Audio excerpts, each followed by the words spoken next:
Savage Dragon 42 from October of 1997.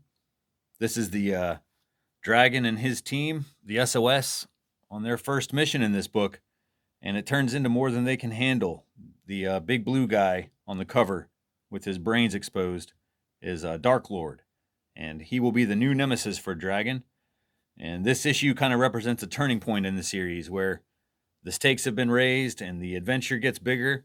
And we've gone from a street level comic where a superhero cop fights the city's mobster villains to a superhero team that fights multi-dimensional planetary threats like Dark Lord. So let's get into this thing. Erik Larsen in the credits here, of course, along with Chris Eliopoulos, and there will be more of him at the end of this video. And finally, Josh Eckhorn, who has endless unemployment possibilities. So the story begins at a gas station in the middle of nowhere that is seemingly destroyed by a flash of green energy in the middle of the night. And I know this is like a simple 3 panels, but I like this opening. It plays like the opening of like a sci-fi or a horror film. It's pretty effective. But before we unravel that mystery, the team is moving into their new headquarters in Washington, D.C. And this splash page is great. Reminds me of the old 80s covers like Justice League. Intentionally, I'm sure. Larsen getting over this new team with a fan base that is used to a solo Savage Dragon title. There's always some pushback from the fans whenever Larsen introduces more characters into the plot. I remember the complaints from the early issues saying that like Freak Force were an unwelcome distraction from the main plot lines. But the SOS is government funded, so they have to dress the part in these new patriotic USA costumes. Some better than others. Dragon doesn't like them too much. A couple of notes on this page. First, up here in the corner, this kind of Batman looking dude. I don't know if you can see him. That's the Sergeant Marvel, and he'll be an important supporting character from here on. And then he works alongside 2 other guys in charge of the SOS, Hawkins and Stevenson. I think that's Stevenson down there. And that's kind of an inside joke. So the SOS is replacing Youngblood in the Image universe. And if you open up any Youngblood comic, you'll find 2 names.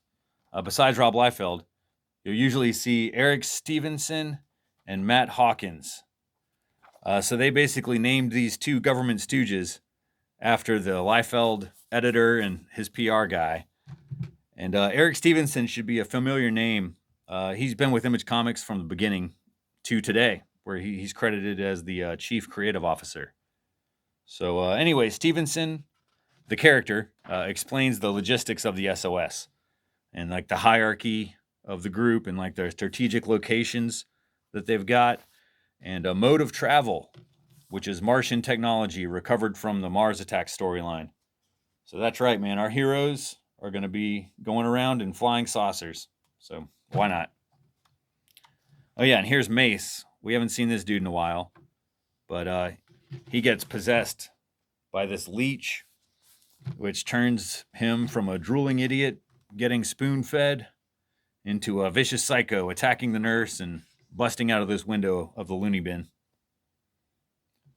So anyway, SOS finally get their first mission. Whatever happened here on the first page has been happening all over the world.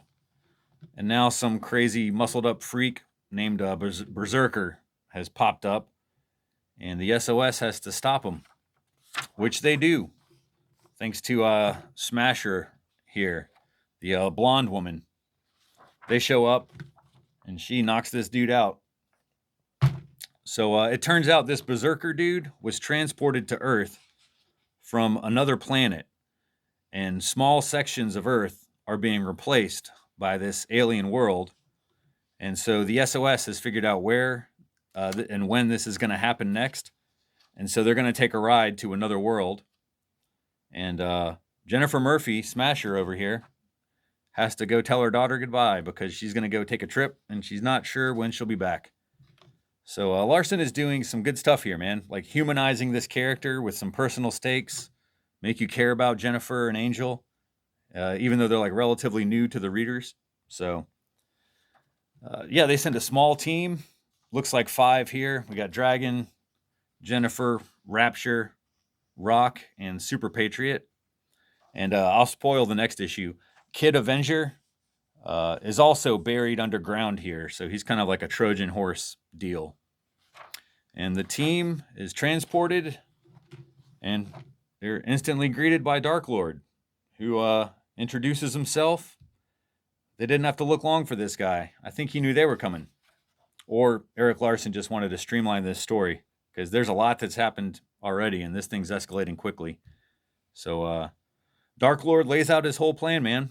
He's saying he's substituting Earth for his dark world, one piece at a time, because his planet is dying, and so he's going to replace his own planet with Earth, and that there's nothing that anybody can do to stop him. So don't even bother trying. And of course, Dragon says, screw that, which gets him tossed off the top of this tower. And then Jennifer goes jumping after him. They both live, no problem, no damage apparently. And then they start looking around Dark World like tourists here. And they discover, thanks to some blatant product placement, that in fact they are on Earth. That Dark World is Earth. This Coke machine kind of playing the Statue of Liberty at the end of the Planet of the Apes. Really good reveal and a cliffhanger of an excellent issue of Savage Dragon. So what else we got here? Harris Comics ad for Vampirella with the Joe Quesada, Jimmy Palmiotti cover. And the letters pages. 8 pages of fanatics.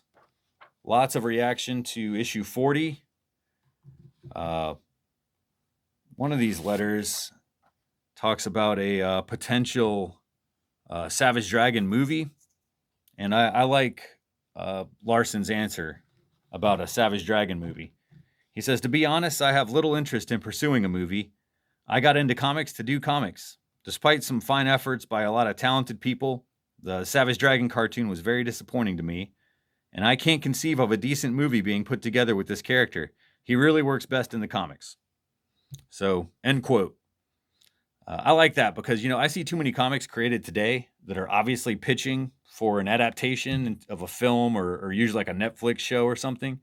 And it gets old because this usually means there's not enough passion or thought put into the comic itself. It's just like a means to an end for someone looking to cash in on an IP that they own, a trademark or a copyright to. So it usually doesn't work out, and the end result is like some one-shot 4-issue miniseries that never evolves into anything, if it ever gets past issue 1. So, in that same letter, Derek from Fresno asks, will there be a Femme Fatale issue sometime? An issue focused on the ladies of Savage Dragon? And Larsen replies, probably in issue 51. So, spoiler here. Here's issue 51, and it is a female-led issue featuring the She-Dragon. And I love this cover, by the way. So this is 9 months away, July of 1998. And Larsen has planned ahead at least that far. So that's like 10 issues, 9 months. That's pretty great. That shows how strong his storytelling is for this run. And so I thought that was pretty interesting. Also here is the origin story of Josh Eckhorn. So how the man in the credits, Josh Eckhorn, how he became Erik Larsen's assistant. So way back in issue 10, they had a create a character contest, which Jimbo the Mighty Lobster, that character won. But he needed help going through all these submissions that people sent in. And he met Josh at a local comic shop and hired him to help with that. And he's kept him as an assistant ever since. So that's pretty cool. All right, dude, we're spending a lot of time on these letters. We're not done. This guy says the book stinks. Like literally, he says it stinks of chemicals like chlorine or something. And then Larsen confirms when he answers him. He's like, yeah, the Talk with God trade paperback has like a funky smell, but it does go away after time. So I didn't know that. Some stinky comics. And there's also a letter here that confirms that Larsen himself was a letters hack back in the pages of Hulk 225. And so that kind of explains why he publishes so many letters in this book. He's one of us. Finally, if that wasn't enough, there's more comics back here. This is the premiere of Desperate Times by Chris Eliopoulos. That's right, the letterer of Savage Dragon is also a damn fine cartoonist of his own, and he writes a funny comic strip.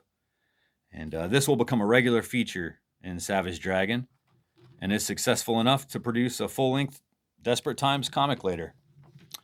All right, so that's enough. Next up is issue 43.